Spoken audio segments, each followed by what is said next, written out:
So what up, basketball fans? As you can see, I got Jahlil Okafor on cue today. Center out of Duke, won the championship, won ACC Player of the Year, was the top high school prospect coming out of high school last year. So here he is. I think the face came out great. I think it came out great. But he is from Chicago, from Whitney Young Magnet School. That's actually where Michelle Obama went to school. So I at first thought he'd be a great fit with the Milwaukee Bucks because they kind of have a little bit of a need at center. And they have shot blocking there at the 4 with John Henson. So I thought he'd be a good fit. He lives right near Milwaukee and Chicago. Jabari Parker is from Chicago and went to Duke. So I thought that'd be good for him. But anyway, he measured at 6'11 and a 7'5 wingspan the last time he was measured, which was maybe the Hoop Summit, or was it USA Basketball? I can't remember. But here he is. The wingspan is 60 for a 7'5 wingspan for a 6'11 player. So yeah, that's that. Also, one thing I should note, the shoes, LeBron 10 Prisms, I created those and I put those on him because those were my favorite shoes of his that he rocked this year. So his attributes and tendencies, let me talk about Jahlil Okafor for a little bit. Probably the most offensively polished big man to come out of college in the last decade or so, according to Chad Ford. He says he's the most skilled big man that he's covered in his time covering the NBA draft, and he's been at it for a long time. So that's actually pretty significant.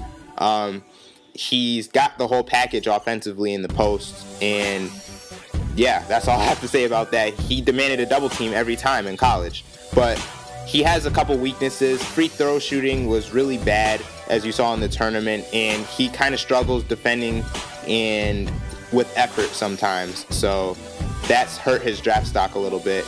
And his tendencies right here, I'll just talk about a comparison that I use for his tendencies. I made a blend.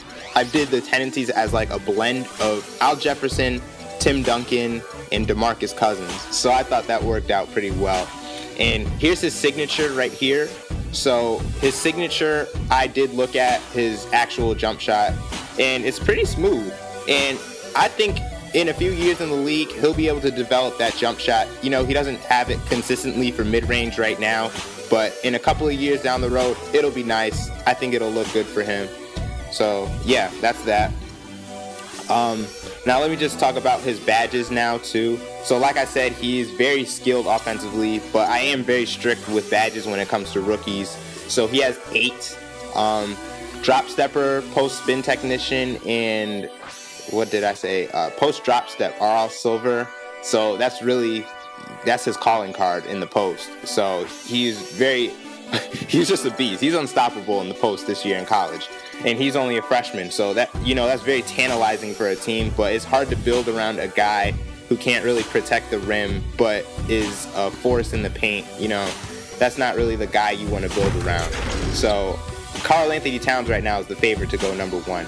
But you see a little bit of gameplay here. Not really gameplay. I'm just shooting around with Jahlil Okafor here.